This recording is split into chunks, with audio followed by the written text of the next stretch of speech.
Bonsoir. La reconnaissance de l'état de catastrophe naturelle, cela concerne un certain nombre de communes qui avaient été frappées par des inondations en mai. 13 villes sont ainsi reconnues, de Viry-Châtillon à Limours, en passant par Lys, Athis-Mons, Brunois, Draveil, Juvisy, Paray, Vieille-Poste, Morangis, Savigny, Videl, Vigneux ou Brie-sous-Forges. Cet état de reconnaissance permet donc un statut plus important pour les victimes et les indemnisations qu'elles sont en droit évidemment d'attendre. Un tract sous forme de pétition signé par des salariés de Renault-Lardy, pétition qui revendique les moyens de travailler, des embauches et de rapides mutations. C'est notamment la CGT qui dénonce une baisse des effectifs. La sécurité routière à présent avec des chiffres qui ne sont pas très bons et les pouvoirs publics réagissent. Une opération de contrôle routier en coordination avec les services de police, de gendarmerie et des CRS s'est déroulée aujourd'hui sur la Nationale 20 et en présence du préfet. On voit ça avec Maxime Lemaine. Une quarantaine de gendarmes, policiers et CRS étaient de sortie aujourd'hui sur la RN 20. Une opération d'envergure destinée à rappeler à l'ordre les usagers qui enfreignent le code de la route. Également visés par le dispositif, les chauffeurs de poids lourds, comme ici à Montlhéry. On n'a pas le droit, quand on conduit un poids lourd, de l'utiliser en transit pour traverser l'agglomération parisienne. On est obligé de prendre la francilienne si on veut contourner le cœur de l'agglomération parisienne. Or, cette règle est de moins en moins respectée. Nous venons de le voir ici sur le contrôle, puisque les deux premiers poids lourds arrêtés sont en infraction. Pour emprunter la Nationale 20 au nord de la francilienne, il faut qu'ils soient en état de montrer qu'ils font une livraison au nord de cet axe. Mais il n'y a pas que les parcours à respecter, les camionneurs doivent suivre un rythme de conduite bien précis, contrôlé depuis 2006 par un appareil qui fonctionne avec une carte à puce. Ça s'appelle le chronotachygraphe numérique. Toutes les données qui concernent sa conduite, ses temps de repos, ses temps de travail, la distance qu'il parcourt est enregistrée sur la carte. Selon le préfet de l'Essonne, Michel Fuseau, depuis le début du second semestre 2012, il y a eu 2 tués de plus sur le département que l'an passé. Sans surprise, les populations les plus touchées restent les motards et les piétons. Michel Fuseau espère bien corriger ce mauvais chiffre grâce à plus de sensibilisation auprès des usagers de la route.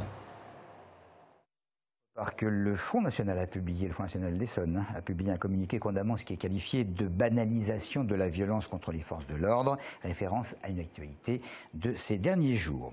Ça chauffe à l'hôpital d'Orsay. Médecins, syndicats, élus se battent pour conserver leur service de réanimation. Afin de réduire les coûts financiers, l'ARS, l'Agence régionale de santé et le directeur de l'établissement veulent mutualiser ce service avec l'hôpital de Longjumeau d'ici 2014. Un sursis de 2 ans vient donc d'être accordé. Les précisions de Claire Colombel.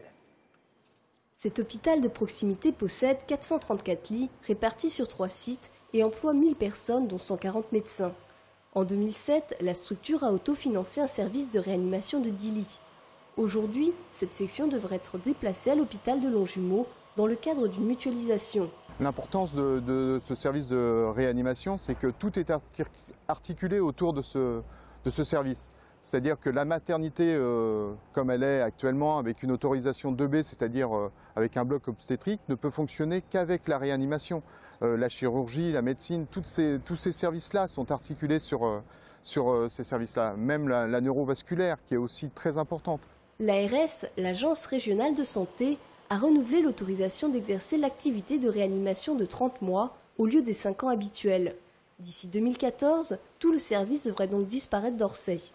La semaine dernière, un sursis de 2 ans a été obtenu. On l'a obtenu grâce à la mobilisation de tous les élus concernés et en particulier de la nouvelle députée Maud Olivier de la circonscription, en obtenant un rendez-vous au ministère de la Santé et en développant nos arguments, en expliquant pourquoi il était indispensable d'avoir cette réanimation jusqu'à la fin de l'année 2016 et de s'inscrire, y compris dans un travail ensuite avec l'ARS sur le schéma hospitalier pour l'ensemble du département.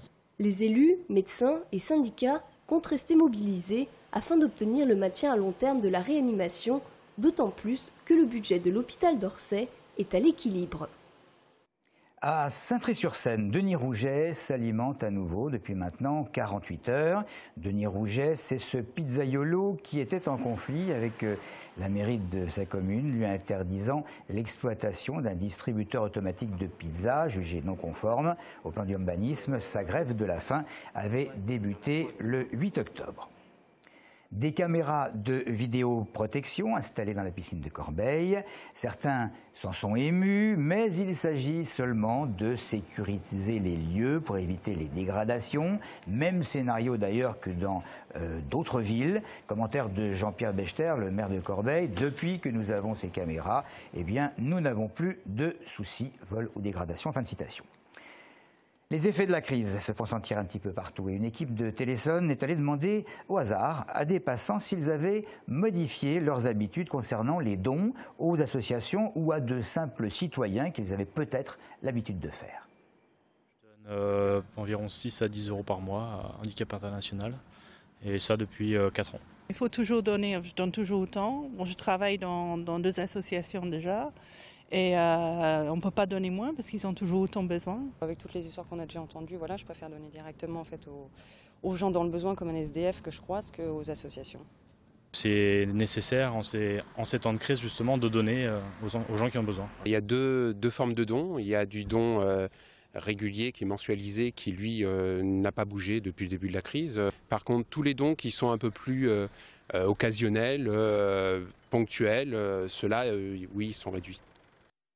Nous en avions reçu 2 il y a une quinzaine de jours. De qui s'agit-il? Eh bien, la nouvelle édition de la Diagonale des Fous à La Réunion, organisée par Lille. Cette course pédestre la plus importante du monde s'est bien déroulée avec son lot de fatigue et d'abandon. 4 pompiers de l'Essonne y participaient. L'un de Morigny, travaillant à Étampes, l'autre de Dourdan, qui était donc en studio chez nous à Téléson. Ils étaient venus nous expliquer les difficultés de cette course et leur motivation. Eux sont arrivés alors que 50% des 5000 participants ont rendu leur dossard avant la fin. Enfin, un petit coup de chapeau à la Grange aux Dîmes, ce restaurant de Vissou. L'établissement a été l'un des lauréats récompensés par les Papilles d'Or, dont la cérémonie s'est déroulée hier soir à la Chambre de commerce et d'industrie. Les Papilles d'Or qui récompensent les artisans de métiers de bouche du département. À la recherche de nouveaux produits, de nouvelles textures. Donc on se donne vraiment les moyens d'être dans les meilleurs, quoi. Donc on espérait vraiment fort. Ça faisait partie de l'un de nos challenges pour cette année et l'année prochaine. Donc nous avons longuement travaillé et durement pour pouvoir déjà gagner les Papilles d'Or et si possible accéder à l'étoile Michelin. C'est au maximum de la perfection, voilà quoi, essayer de faire tout le temps pour le mieux et de prendre du plaisir, surtout de prendre du plaisir, parce que ce que je dis à tout le monde, sinon on est obligé de prendre du plaisir. Le fait de prendre du plaisir, ça veut dire qu'il y a toutes les chances que l'assiette soit déjà belle et que le client soit heureux, quoi. Voilà, donc enfin sachez qu'un homme soupçonné d'avoir foncé sur un motard de la police, c'était dimanche dernier à Corbeil, a été déféré tout à l'heure au parquet d'Évry qui a ouvert une information judiciaire pour tentative d'homicide. Et l'homme, un habitant donc de Corbeil, présenté comme hyper violent par une source policière, dénonce des violences commises par la police après son arrestation pour ces faits. Il avait été placé en garde à vue après avoir été interpellé. C'était donc dimanche matin. À suivre, mais pas maintenant parce que c'est la fin de cette édition. Merci de votre fidélité.